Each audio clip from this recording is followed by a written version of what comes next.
You begin as a person, an innocent baby. And the moment you were born, your culture and your family and your environment and your educational system begins to form your belief system. And that could be detrimental. Because if your culture and your environment does not teach you the truth, then you will believe a lie, even about yourself. And your belief system becomes your personal philosophy, out of which you influence other people. And that's why the foundation of your public leadership is determined by your private belief system. And that is why I am teaching you carefully, line by line, to challenge your ideas about yourself. Because you came out of a history, just like I did, where we were formerly oppressed by colonial imperialism, which taught us some ideas that were not true about you. You were trained to be maids and yardmen and farmers and workers on plantations and serving tea and cooking for people. You were not trained to own a business and build a company and lead a country and buy your own oil field or invest in your own gold mine. It's always somebody else doing it, because you've been trained that you cannot and should not try to own an oil company. And so we accept the idea. So our philosophy says we cannot own that. So we have been trained to be an employee, not an employer. As a matter of fact, we've been so brainwashed by the wrong philosophy that we are afraid to own things. We are afraid of success.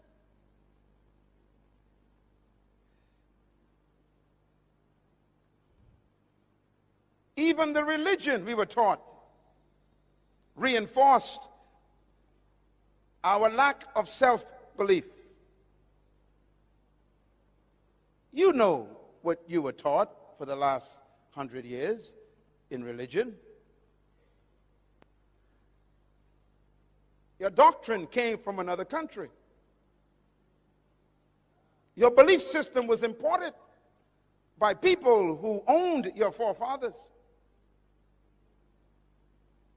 And they taught us songs to sing, didn't they? Songs like, I got a shoe, you got a shoe. All of God's people got a shoe. When I get to heaven, I'll put on my shoe. I'll walk all over God's heaven. Interesting song. So the enslaved, oppressed person sang that song. And they sang it to the master, the oppressor.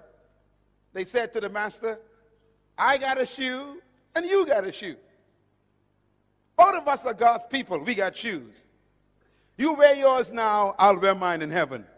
That's a dumb song. But we sang that in churches and believed it. And even had the spirit on it. I got a shoe. That's a dumb song. What you're telling the master is, you prosper now, I'll stay poor now, I'll be rich later.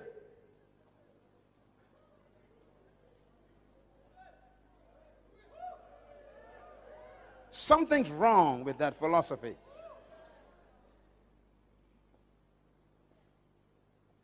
And so they make us afraid of prosperity. They say things like, You don't want to prosper, you might forget God.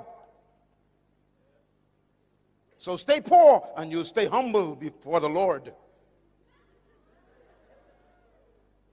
Philosophy.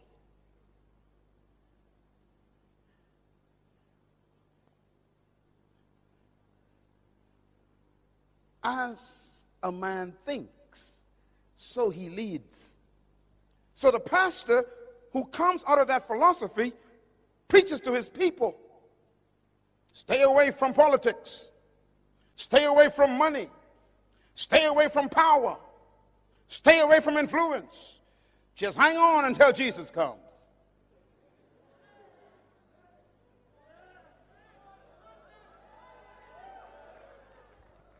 And that is what we preach. We actually preach to our people that they should not be leaders. And they should not own. And they should not have influence. And that's why the Creator sent me to talk to my cousin. You are a ruler. You are a owner. You are an employer. You can run any business.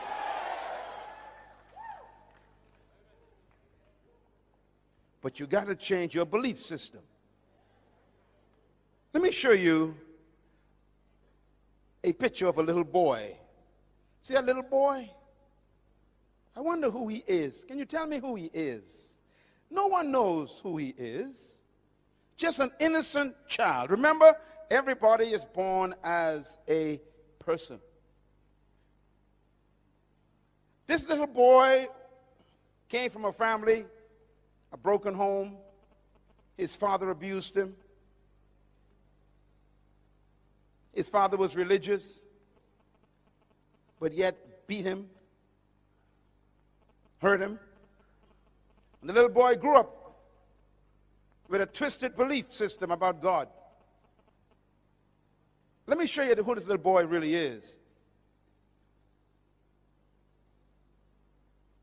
That's the little boy. He looks so innocent, doesn't he? But the boy is really that man. That man was trapped in that boy. His name is Adolf Hitler. His philosophy was very serious because he believed in an idea that he picked up from the Romans. And I want to close this session talking about the Romans, because Papua New Guinea is ruled by the same ideas that the Romans had.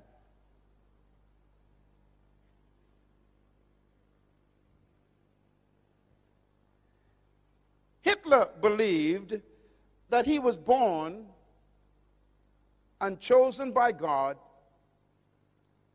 to restore the Roman Empire. He believed that. He believed that he was created and born to bring back the glory of Rome, and therefore he had to subdue all of Europe, because Rome ruled the whole world from Africa all the way to England.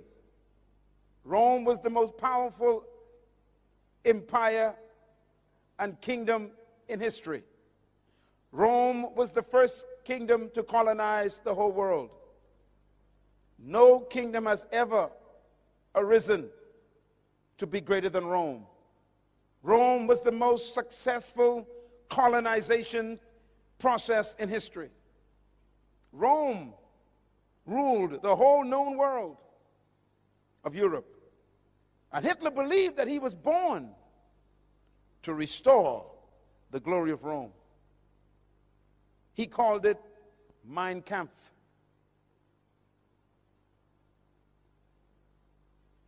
Where did the Romans get their ideas from?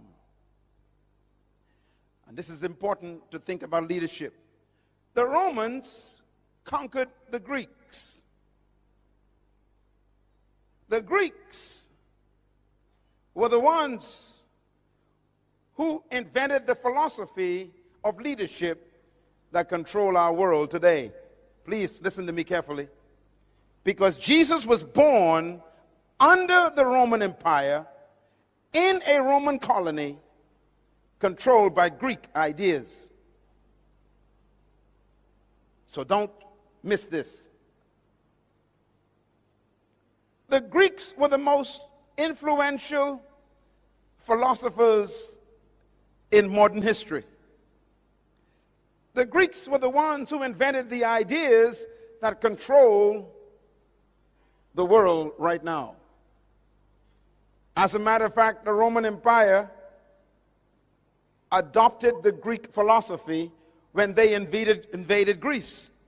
The Romans were so powerful that they conquered Greece and destroyed the Greek Empire, but they did not destroy the Greek libraries. The Romans are smart people. They took the Greek libraries and they adopted the Greek ideas and philosophy of leadership. And so the Romans became Greeks in thinking, but Romans in military power. I want to give you quickly why this is important to you in Papua New Guinea. Because Papua New Guinea is a product of the Romans. And Papua New Guinea was ruled by Greek ideas. And that's why we are having difficulty right now with the mentality of the Papua New Guinea people. So you have to listen carefully what I'm going to say. I'm going to talk about your future and your past. The Greeks believed certain things about humanity and about leadership. The Romans adopted them, and the Europeans used them, and they colonized Papua New Guinea. And they used the same ideas of the Greeks to control Papua New Guinea. Papua New Guinea is a very young country. You are still battling with Greek ideas. I'm going to prove it to you. Because every colonization process carried the Greek idea and subdued the people. What did the Greeks believe that's important to you? Write them down. Number one, the Greeks believed that leadership was a product of natural endowment. Very important words. The Greeks believed that leadership was a product of natural endowment. What does this mean? Some of you know about the Greek philosophers who changed the history of the world. Let me give you a few of their names. Plato, very powerful Greek thinker. Aristotle, very powerful Greek philosopher. Socrates, a very powerful Greek thinker. These are the kinds of thinkers who gave their ideas that control the world today. I always tell people that the world is ruled by dead men. Our countries today, including Papua New Guinea, is ruled by dead men. How? Because they left their ideas with us. Ideas outlive humans. And ideas are more powerful than death. And the Greek philosophers like Plato and Aristotle and Socrates, they invented an idea. Look at my lips, please. I'm going to quote one of their ideas. This is a Greek idea. Demokrata. Demokrata is a Greek word. The Greeks invented the idea of democracy. Democracy is not from the Bible, it's from Greece.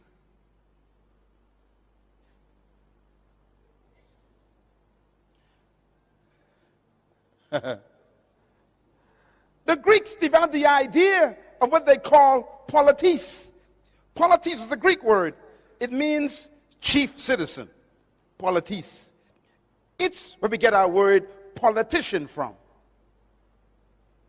It's a Greek idea. What's a politician? A politician, the Greek says, is a person that the people give their authority to and make them chief citizens over them. It's a Greek idea. It's when people give their power to one person and tell that person to lead them and to rule them. It's called the power of the people given to a chief citizen called a politis. Listen carefully, please.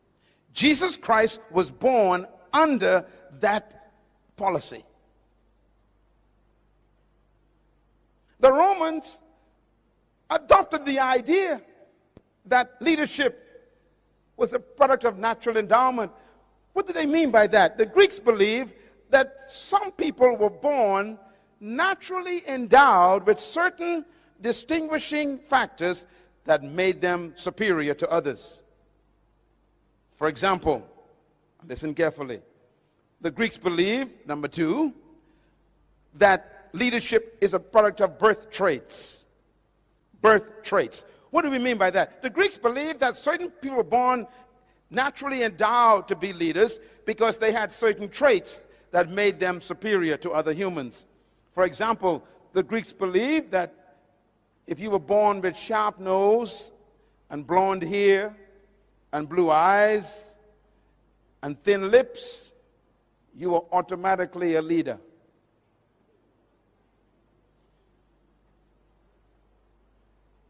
You can read this on the internet if you want to. It's all there. The Greeks believed that if you were born with fair skin, that means if your skin was light, fair, and you had sharp nose and blue eyes, and your hair was yellow or blonde, you were naturally a leader. You were chosen by the gods to be a leader. Now you know if that's true, there's no hope for me. I got a big nose. My eyes are brown. My skin is dark. And my hair ain't blonde. So the Greek says if you were born without sharp nose and light skin and blue eyes and blonde hair, then you were automatically a slave. The Greeks believed that. The Romans adopted it. And so there's no hope for you being a leader. You got the wrong skin, the wrong nose, the wrong eyes, and the wrong hair. Follow me? The Greeks also believed that leadership was a product of providence. Very important word, providence. Providence is referring to the gods. The Greeks believed in many different gods. And the Greeks believed that if the gods chose you to be a leader, then you were automatically superior to everyone else.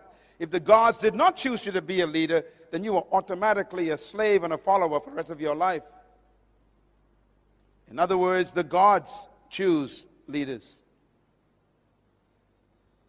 Well, think about it. So if you were born with dark skin and brown eyes and a big nose and thick lips, then the gods chose you to be a slave. That's what they taught. That's what they believed. That was their philosophy. The Romans adopted that philosophy. Let me give you one more the Greeks believed. The Greeks also believed that leadership is a product of charismatic personality. The word charismatic is a Greek word. It's the word charisma. Do you know what it means? It means gifts of the gods. Charisma, gifts of the gods. Charisma means the gifts that the God gave a person which means they were very confident, and they were very extroverted, and they had a light personality, and they were talkative, and they were communicative, and they had extroverted attitudes. They were exuberant. The Greeks say that was the gifts of the gods. So if you were quiet and timid and not extroverted, then the Greek says you are a slave. And this is why when the Romans conquered the Greeks and adopted this idea, they told the slaves, you must be seen but not heard. And I only supposed to see you when I need you, and you never speak.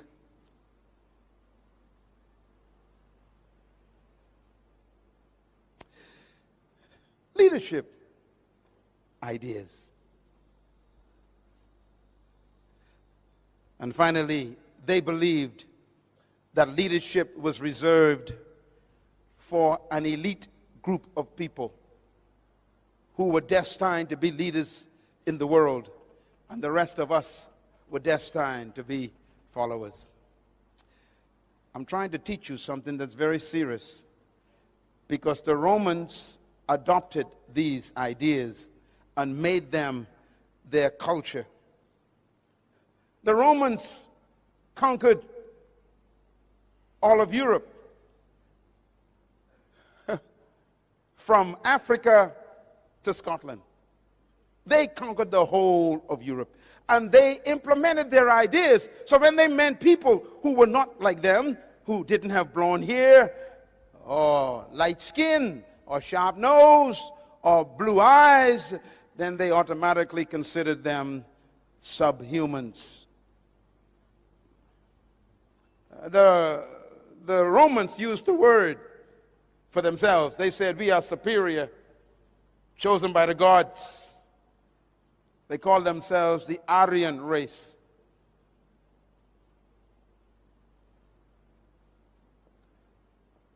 Now I'm going to give you the most important information today. Here it is. The Roman Empire ruled the entire known world, from Africa to Great Britain. The most powerful kingdom on earth under Caesar. They believed that they were chosen by the gods to rule the world. They believed they were handpicked by the gods with certain traits to dominate the world. They believed that they were superior to all other races. And that was in the Roman mentality. Do you know how Rome was defeated? No one could defeat Rome. It was the most powerful empire in history. It had the most powerful army in history. No country could defeat Rome militarily. It was so powerful that when Rome showed up, everybody bowed. And that's why you hear the statement, when in Rome, you do as the Romans do. Wherever they went, they colonized the whole world. And Jesus Christ was born right in the middle of the Roman Empire.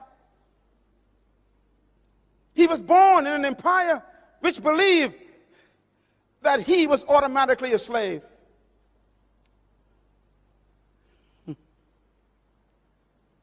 And that's why they treated the Jewish people through whom he came as dogs. Jesus Christ was born in a colony just like me. He was born subjugated by a powerful colonial power called Rome, just like you. He was taught that he was born to be a second-class citizen. He was taught that he was born to be subjected. He was taught that if some soldier in the Roman Empire asked you to take your cloak off and give it to them, you had to give them your clothes if they were cold. He was taught that when a Roman walked in, you stand up and bow. He was taught if the Roman gave you his shield to carry for a mile, you got to take it. He was taught if a Roman soldier got tired carrying his spear, he could say, here, take it for me, and you had to take it. He was taught that he was not a leader, he was a slave.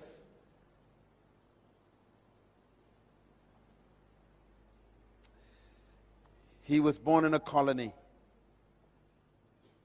just like you.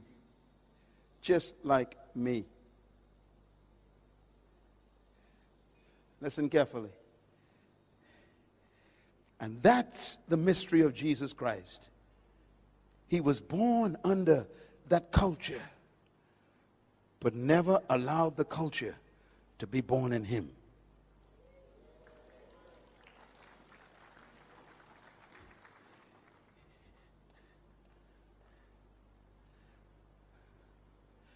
Let me explain Papua New Guinea. When the Roman Empire was defeated, it was not defeated by an army. It was defeated by what destroys most countries. The Roman Empire was destroyed by immorality. As a matter of fact, history teaches that the Roman Empire was destroyed by the loins of their leaders. Your loins are right here. Their sexual life destroyed them. They died from the inside. They decayed from immorality. 14 Caesars, 12 were homosexuals. They slept with boys, not women. They fell in love with their lust to the point where they became so immoral that they began to have men marrying men. It's as old as 2,000 years ago. They were destroyed by their lusts of the flesh. When a country begins to embrace immorality, their demise is on the way. When a country begins to sanction immoral acts that God condemned, don't worry about that country. They are dying. No matter how powerful your guns and military weapons are, if your morality becomes a cancer, your weapons become useless. And Rome died in the bedroom. And so the Roman Empire fell apart. It broke up through strife. Look at me, please. This is important. When the Roman Empire fell apart, it broke up into small little kingdoms. It used to be one kingdom, but now it became many kingdoms. Let me name some of the kingdoms that the Roman Empire became. There was a kingdom called Franco. We call it France today. That was a Roman kingdom. The second kingdom was Spanian. We call it Spain today. It's a Roman kingdom. Another kingdom was called Portugal. We call it Portugal today. It was a Roman kingdom. Another kingdom that came from the Roman Empire was Anglo-Britannia. Anglo-Britannia. Great Britain is a Roman kingdom.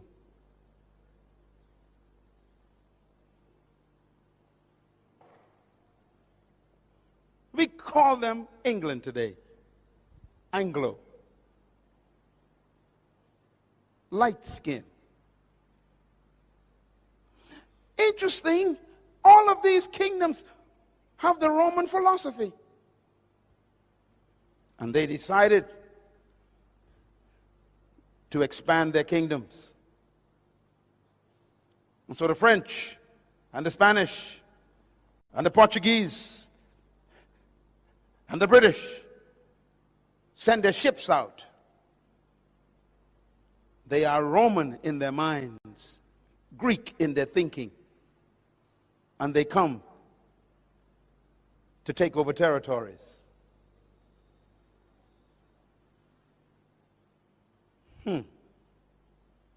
So they began to invade islands and continents. They came to the Caribbean. They came to Africa. They came to Central America. They went out to South America. and then they came to the Pacific. And they brought with them their philosophy. What's their philosophy? Greek. What does the Greek teach? They are superior, you are inferior. Your nose is big. Your skin is dark. Your hair is not blonde, and your eyes ain't blue, and your lips are thick. The gods gave you to me to be my slave.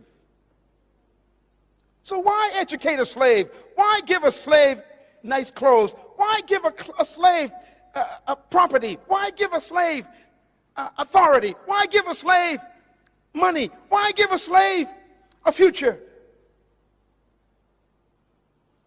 Philosophy.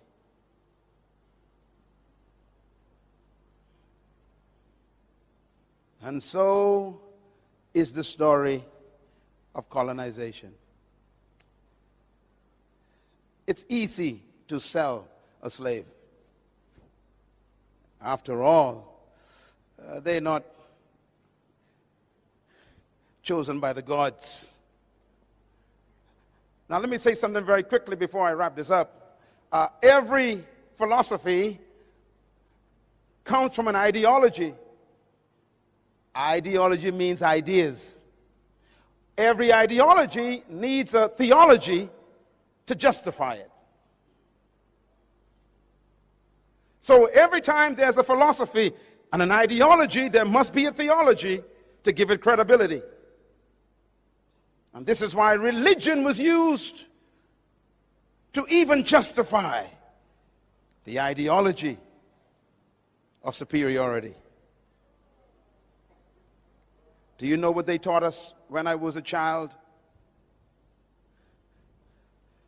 They said to me, "You fell out of the sky." We had no idea where we came from. We were taken away from our homeland, and we had no history. And we'd ask the white teacher, "Where did we come from?" And they would say, "You fell out of the sky. You have no heritage. You are one of the fallen angels."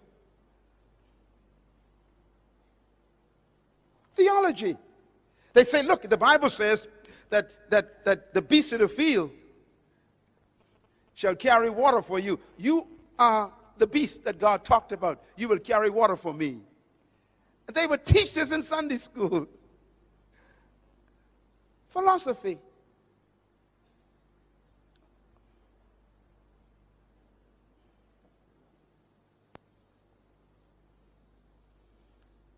And here we are now,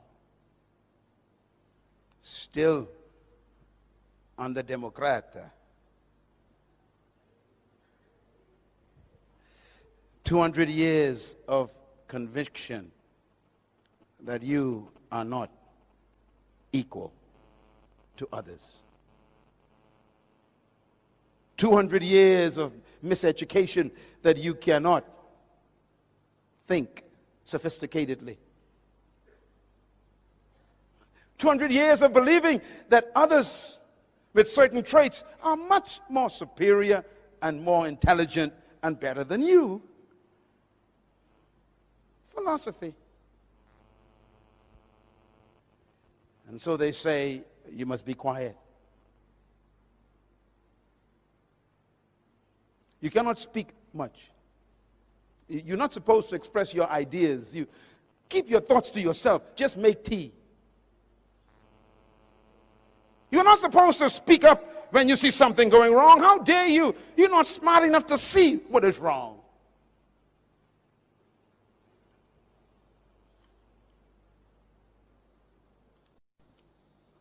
Leadership problems. Here's the biggest one. Since you were chosen by the gods to be followers, why waste my time on you, training you to be leaders?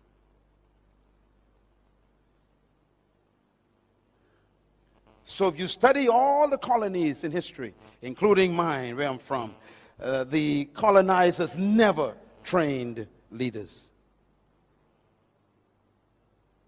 And what's amazing is when they finally abandon and leave you, they expect you to fail. And that's why they leave. They always say, well, of course, there are more of you than us, so we're going to get out of here in case you kill us. But we know you can't lead anyhow, so your country will fail. So they expect you to fail. Well, I don't understand that, because if you didn't train me, how can I succeed? And when you do fail, then they blame you and say, see, I told you, you ain't intelligent enough to succeed. They forget that my failure is proof of their failure.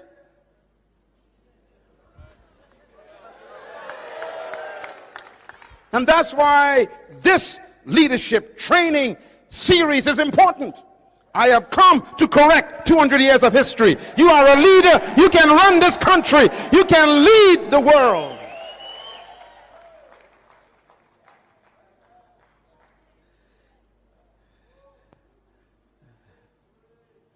Take a deep breath. Tell your neighbor, I was born to lead. Clap.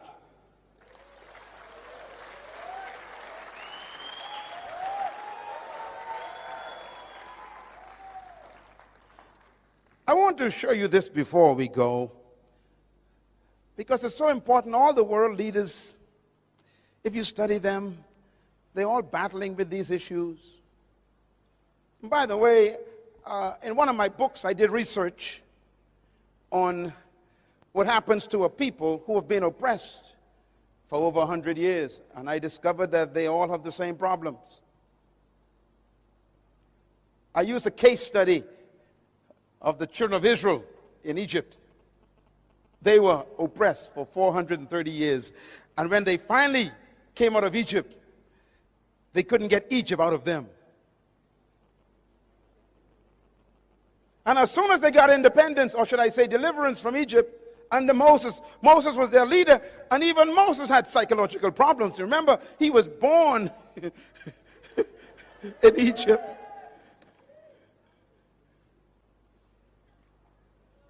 But you'll remember that when they came out of Egypt, they didn't go into freedom. They was just delivered. Don't confuse deliverance with freedom. Papua New Guinea is not free yet. You are simply delivered. You are in the desert.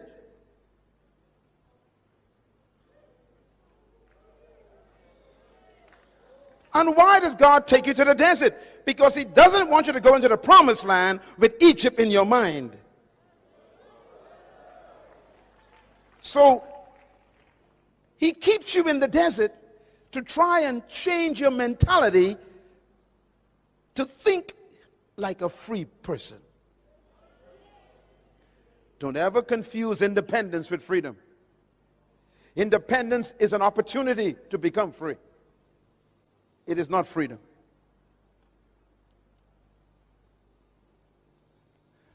They were delivered from Egypt. They were independent from Egypt, but they still wasn't in the promised land. You are not yet in the New Guinea that God promised you yet. Because that Papua New Guinea requires a new kind of mentality.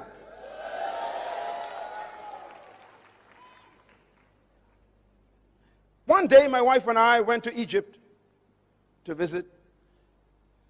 And we were in Israel for 10 days. And we caught our flight from Israel to Egypt. I will never forget my experience. We took off from Tel Aviv. And before I could fix my seatbelt, the announcement came over the PA system. Please prepare for landing. I became confused. We just took off and we were landing. Now I thought that Egypt was far away from Israel.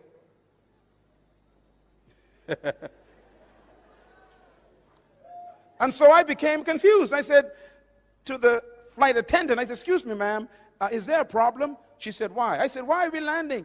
She said, we are about to enter Cairo, Egypt. I said, but we just took off from Israel. She said, yes, sir. I said, but we didn't fly. She said, I know. I said, we're landing. She said, yes, we're landing. I said, wait a minute. It's only been 20 minutes. She says, yes. I said, wait a minute, lady. I was in Israel. That's Canaan, the promised land. And in 20 minutes, I'm in Egypt. She said, yes. I became confused. I started calculating. Let's see. 40 years.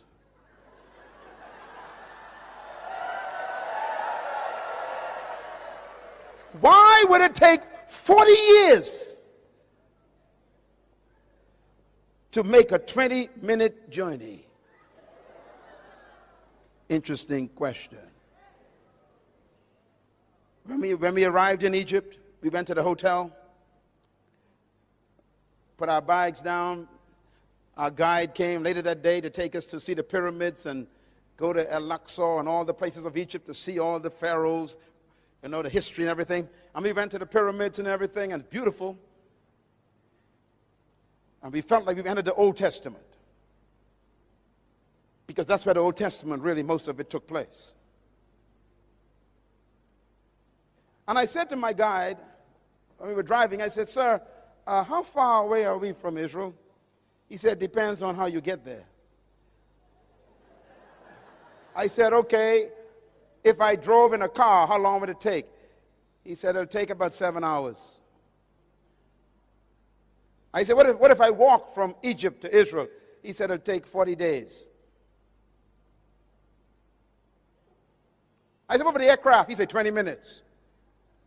I began to calculate. I said, wait a minute. If I drove in a car on a bus, it's 7 hours. If I walked, it's 40 days. If I flew, it's 20 minutes. I went back to my hotel room, confused. I picked up my Bible, because I had to go and find out what happened. And the Bible says, and they left Egypt, headed toward the promised land. But God did not take them directly there. I'm quoting the Bible. Because they were afraid in their minds. So he led them the long way around to get Egypt out of their minds. Now here's my mystery. This is Egypt. This is the promised land. And it's only 40 days walk. Why would it take 40 years? And I was confused. That means he kept them going around in circles for 40 years. Do you know why? Because they kept telling Moses, we want to go back. At least we knew where onions came from. We knew where garlic. There were pots of food in Egypt. Let's go back to the British way. It's too hard to run your own country. It's too difficult to take responsibility for your own future. Take us back to a place where other people ran our lives. We didn't have to think. Take us back where they provided peanut butter and cheese.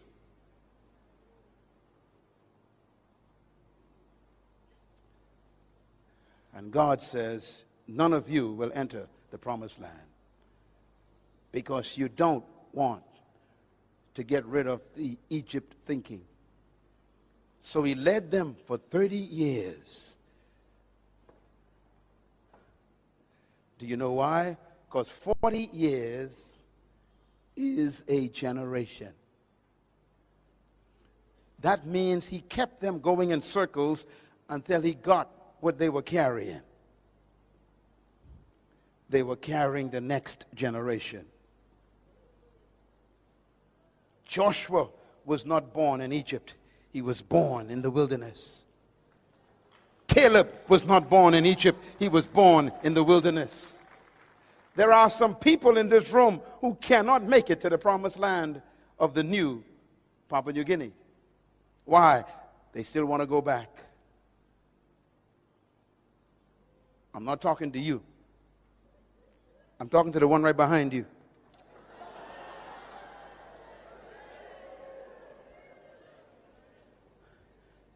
And this is why the young generation is the hope of Papua New Guinea. And I say to the older members of this great country, ask God to change your mind. Ask Him to deliver you from the scent of oppression. Ask Him to give you a miracle, not in your body, but in your mind. Because their mind kept them out of the promised land. It's amazing. God healed their body, but never took them to the promised land. He fed them food, but never took them to the promised land. He kept their clothes for 40 years, but never took them to the promised land. In other words, God will preserve you until He gets what you want from you, and then He'll kill you. If you don't want to change your mentality, He'll bury you in the desert.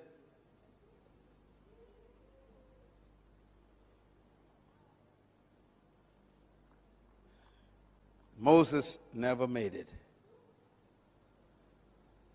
Not even Moses made it. How close are you to the true Papua New Guinea? Can you see it? You know, 2 hours ago, I was sitting with your Prime Minister. We spent almost an hour together today. And I asked him a question 3 times. Same question. I said, Mr. Prime Minister, what is your vision for Papua New Guinea? What do you see as the new Papua New Guinea?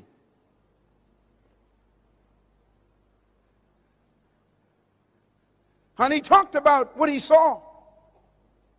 He saw a country where everybody was educated, free education. He saw a country where people had good health and welfare. They were taken care of.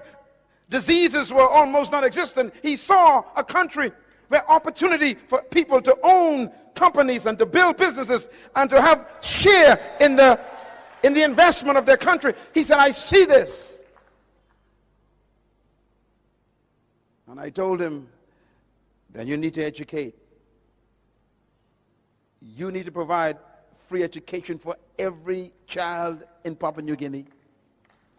Because until their mind is free, they are stuck in the wilderness. Sitting in this room are some of the greatest leaders in the world. And I believe that with all my heart. You are an awesome leader, young woman. But you have to unlearn what you've been taught by history. You must be free from the Greek mentality and the Roman ideology. You must be set free from the spirit of colonization.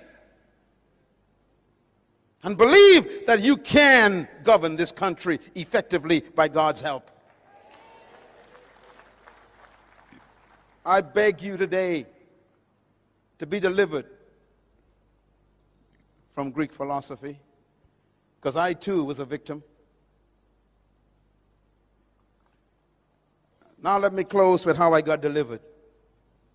You want to know how I got delivered? Traditional leadership teaches that leadership is controlling and imposing your will on people. That is not true leadership. Secular leadership says that leadership is management of people. Leadership means you are superior to the followers. They teach that leadership means that you are served by your followers. They teach that leadership is measured by how many people serve you. This is not leadership.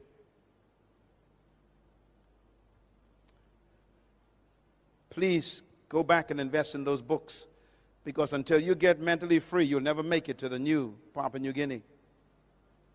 The promised land is a beautiful one. I'm afraid for this country.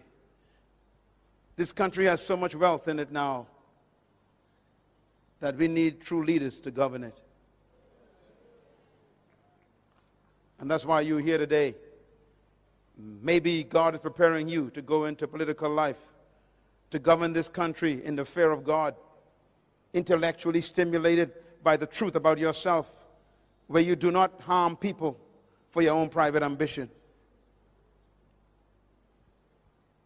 Here's my philosophy of leadership. It's opposite to the Romans. Number one, I believe that trapped in every follower is a hidden leader. Number two, I believe that every human being was created to lead and designed to dominate. Number three, I believe leadership potential resides in every human being. Number four, I believe that you were born to lead, but you must become, through a process, a leader. And number five, I believe that true leadership is not doing things, but manifesting yourself. I believe with all my heart that the purpose for true leadership is not to maintain followers, but to produce other leaders. I believe these things as my philosophy. And that is why I travel around the world to come here to wake up the sleeping leader on the inside of you. My philosophy helps me set people free, not oppress people. My philosophy helps me believe in your equality, not your inferiority. Where did I get my philosophy from? I got it from the one who created all humanity. And here's the bottom line. Genesis chapter 1, verse 26. It says, and God said, let us make man. How? In our own image and in our likeness. Why? To let them have dominion over the fish and the birds and the animals and the trees and over all the earth and all that creeps upon the ground. Why did God create you? To have dominion. He didn't say let some of them have dominion. He said let all of them be dominators. Tell your neighbor, I'm a dominator by creation. Say it loud, I was born to dominate. Shout it loud, I was born to dominate. Tell your neighbor, I'm a dominator by birth. Tell your neighbor, I was designed to dominate. Come on, say it loud, I was born to dominate. God said, let them have dominion over the earth. So the purpose for your creation is dominion. And therefore, dominion is the most important word to you. Verse 27 says, so God created man in his own image. Watch this. Male and female created he them. And God blessed them and said unto them, have dominion. That means male and female are equal before God, and they are both dominators. Clap your hands anyhow.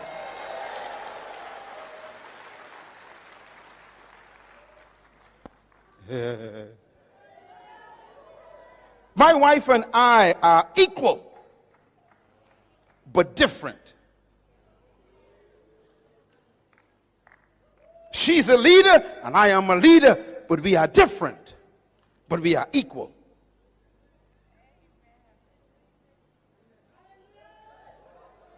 Male and female created he them. And God blessed them and said unto them, both of them, have dominion.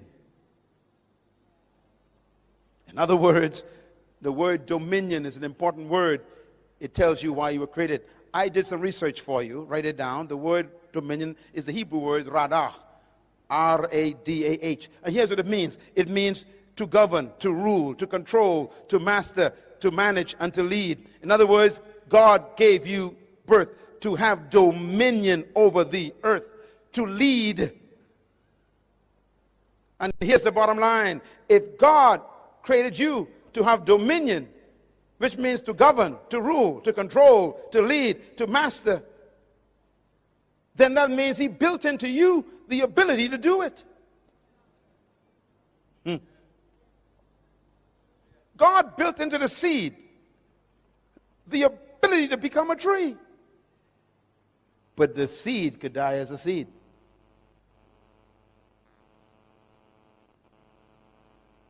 Because it's in the wrong environment.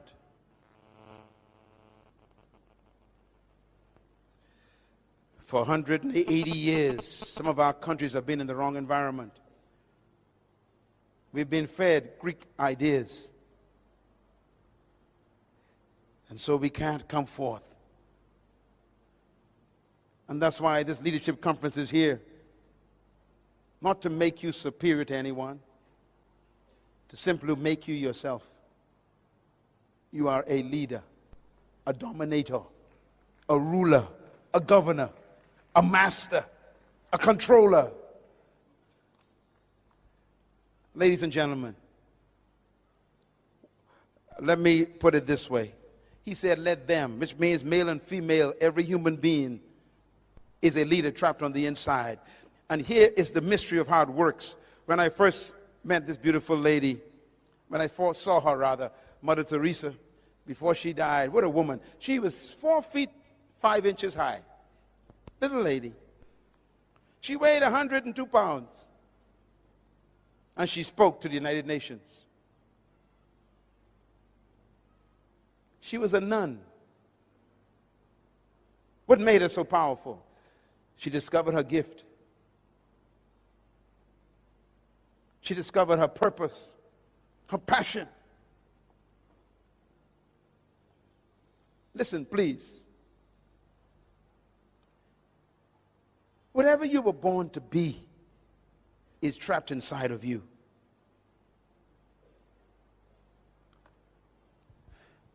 If you notice what God did,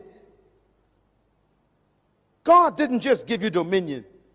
He specified what you should dominate.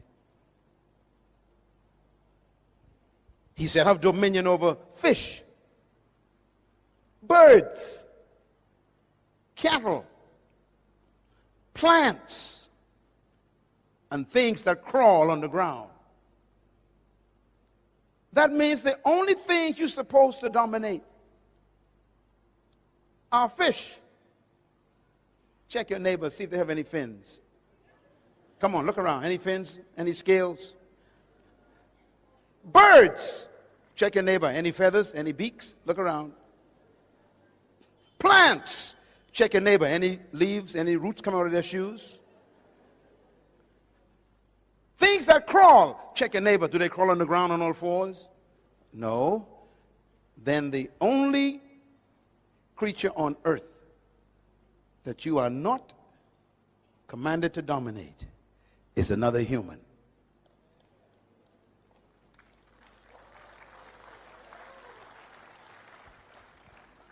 And that is why, in order for slavery to work, they must reduce you from being a human.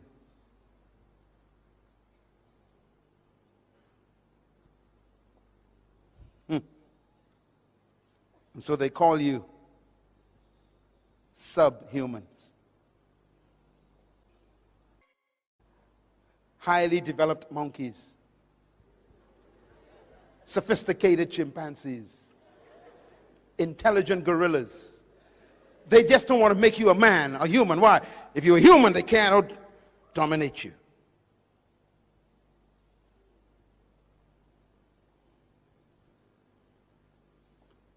So any attempt to control, master, rule, or dominate another human is completely ungodly. That includes even a pastor trying to dominate his members. You are not supposed to control your members. They are not your property.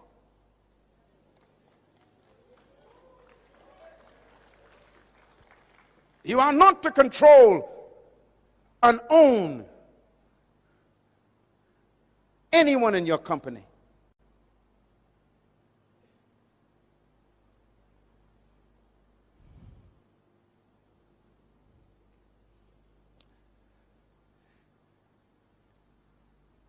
And so Jesus was living in a colony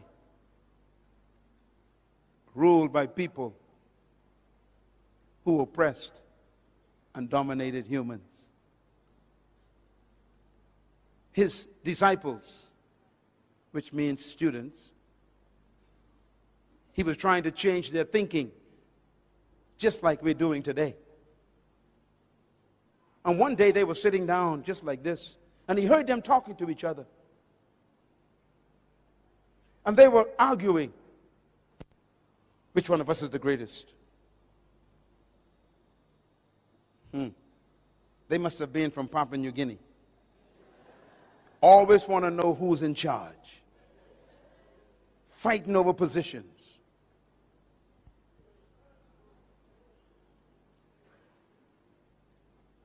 And he said to them, "What are you discussing?"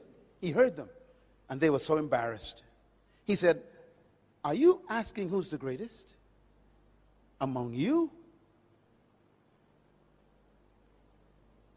And the Bible says he called a little child. He says, "Come, baby." And he put a child in the middle of them. He said, "The greatest among you is like a child.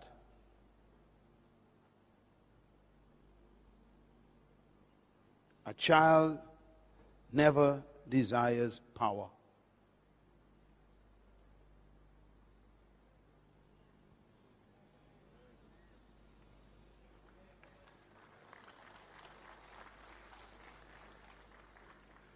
Two days later,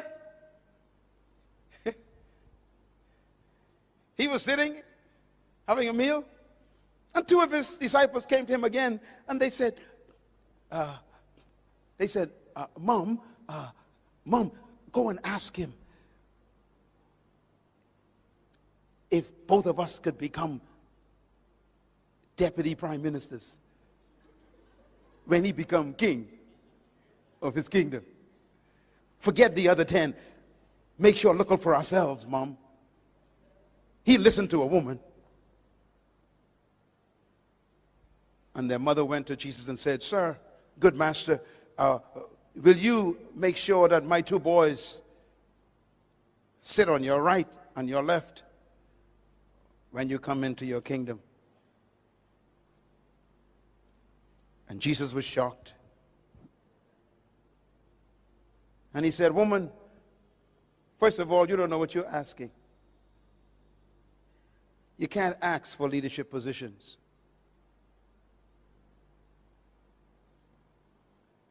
He said, secondly, you shouldn't try to be like other people because you couldn't drink the cup they drink.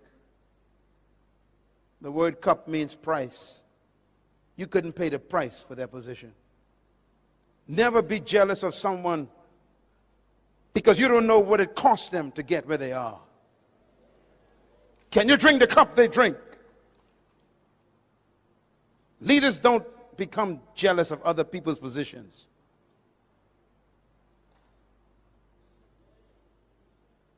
And then he said these words. To sit on my right and my left is not mine to give. These places belong to those for whom they have been determined by my Father.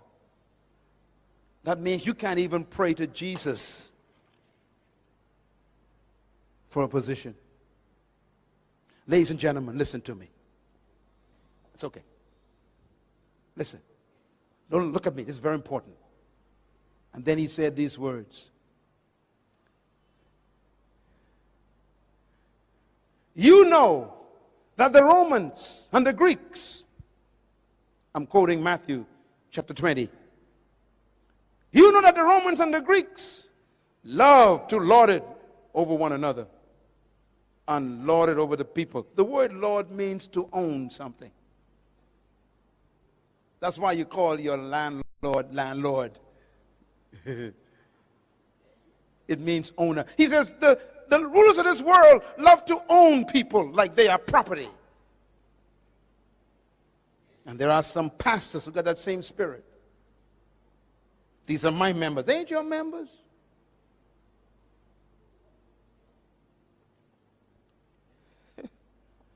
The Apostle Peter says, Pastors, do not lord it over God's flock. The same word Jesus used for the Romans. You don't control people. True leaders don't own people.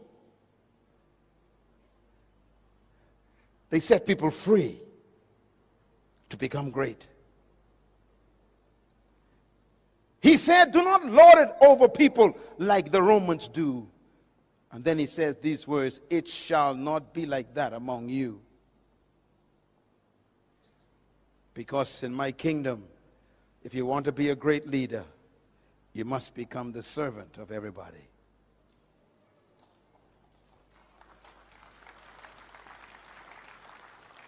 And that means true leaders serve their gift to everybody. It doesn't mean to become a subservient. It means to serve yourself to your generation, to give your gift to humanity. I'm doing that right now.